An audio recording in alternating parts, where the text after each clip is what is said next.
It's never about giving them space. The people avoidants actually lose sleep over did something far harder than that. If you've ever loved someone avoidant, you've probably heard the standard advice 100 times. Don't chase. Give them space. Don't text first. And sure, that stuff isn't wrong, but it's surface level. It's not what actually stays with an avoidant long after the relationship ends. What really lingers is something deeper.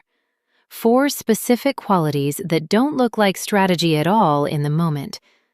They look like just being a solid, self-respecting person. But an avoidant's nervous system registers them differently than everything else.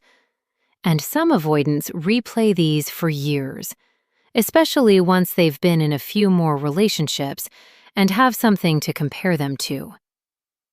I'm going to walk you through all 4. And stick around, because the 4th one is the one that quietly follows them the longest, sometimes for years. And by the end, you'll know exactly how to tell the difference between an avoidant who's actually growing and one who's just using your patience as a free pass. Before we get into it, let's clear something up. What I'm about to describe isn't a manipulation tactic. It's not act distant to make them chase you. These are standards, things a self-respecting person carries naturally, that happen to be the exact things an avoidant nervous system quietly registers and remembers. You're not performing for them. You're just not abandoning yourself to keep them. Habit 1. You were emotionally safe without being emotionally unavailable. This is the one people mix up the most. There's a difference between giving someone room and going cold to punish them. And most people don't realize they're doing the second one while thinking it's the first. Real emotional safety means you didn't pursue relentlessly. No spiraling texts, no interrogations about where things stand every other day. But it also means you didn't withdraw and play games to make a point. You stayed present, steady, reachable, without being desperate for reassurance. Stan Tatkin, who developed the concept of secure functioning in couples therapy, talks about exactly this. 2 nervous systems learning to read each other as safe instead of threatening, instead of swinging between smothering and shutting down. When you do this, an avoidant who's genuinely doing the work will feel that steadiness and, over time, start leaning into it instead of bracing against it. But if you offered that same steadiness and they kept mistaking your calm for weakness, testing it, going quiet just to see if you'd unravel, that's not an avoidant working on themselves. That's someone using your stability as something to poke at. Sign to leave. Quick thing, if this is already making sense of something you've lived through, go ahead and like this before we go further. It helps me know I'm actually explaining this right. Habit 2. You had a life that didn't revolve around them. This one's underrated. A lot of people think the way to keep an avoidant close is to be endlessly available. Drop everything, rearrange your week, make yourself the center of their world. It does the opposite. Diane Poole Heller's work on avoidant attachment points out that avoidants themselves tend to prize independence and self-sufficiency, often as a way of managing closeness without feeling overwhelmed by it. It tracks, then, that a partner who mirrors that, who has their own friends, goals, and a life that doesn't collapse the second the avoidant pulls back, tends to feel less threatening to that whole system. Here's the nuance, though. This isn't the same as emotional detachment. You can have a full, independent life and still be warm, still be invested, still show up fully when it counts. That's the combination that sticks with them. Someone who was whole on their own, but still chose to be close. When you carry that, an avoidant who's healing finds it magnetic. It's part of what makes the regret hit later.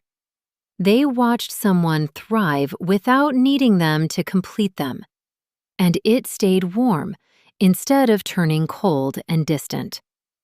But if they saw your independence and started acting threatened by it, guilt-tripping you for having a life outside them, that's not fear of losing you.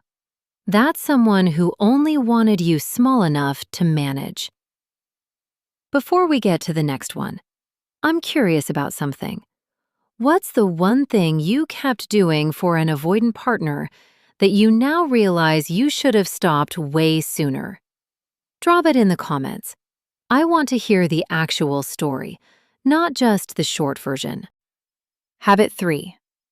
You addressed conflict without attacking who they are. This is a subtle one, but it matters more than almost anything else on this list.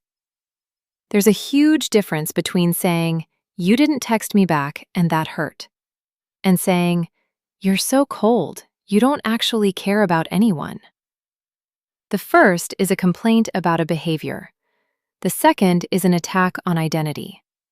And an avoidance nervous system is already primed, often from early experiences, to expect that closeness eventually turns into being told they're fundamentally broken.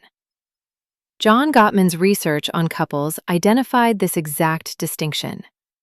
Criticism that attacks someone's character rather than their actions is one of the strongest predictors of relationship breakdown, while a specific, behavior-focused complaint actually leaves room for repair. So when you brought up what hurt, without turning it into a verdict on their worth as a person, you gave them something rare, a way to hear you without collapsing into defense.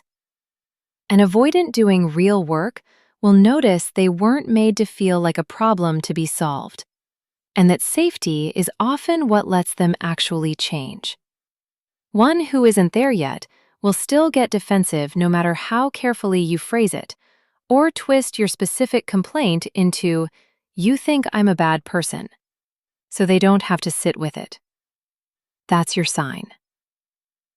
Habit 4. You eventually walked away with self-respect instead of trying to force love. This is the big one, the one that follows them the longest. Most people's instinct when a relationship isn't being met halfway is to fight for it, over-explain, shrink themselves, promise to change if it means the other person stays. What actually stays with an avoidant is the opposite. Someone who, when it became clear love wasn't being returned the way it needed to be, said their piece once and then let it go with dignity intact. No forcing. No prolonged campaign to be chosen. Here's why that lingers. Avoidant attachment, at its core, is a relational identity built around not needing anyone. Self-reliance as the default setting, not a phase they'll grow out of on their own. When you walk away with self-respect, instead of forcing the relationship to work, you don't hand them a memory full of conflict and resentment. You leave them with something quieter and, honestly, harder to shake: respect. And this is the part most people don't realize until much later. It's often not right after the breakup that this hits.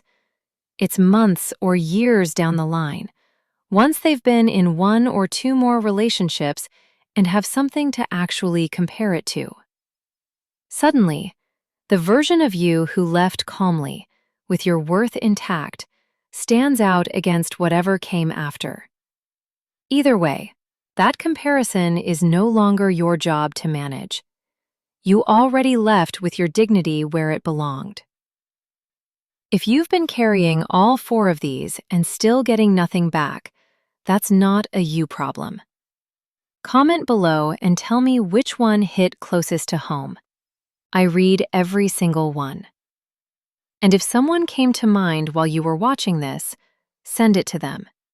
It might be exactly what they need to hear right now. If you found value in this video, don't forget to like and subscribe.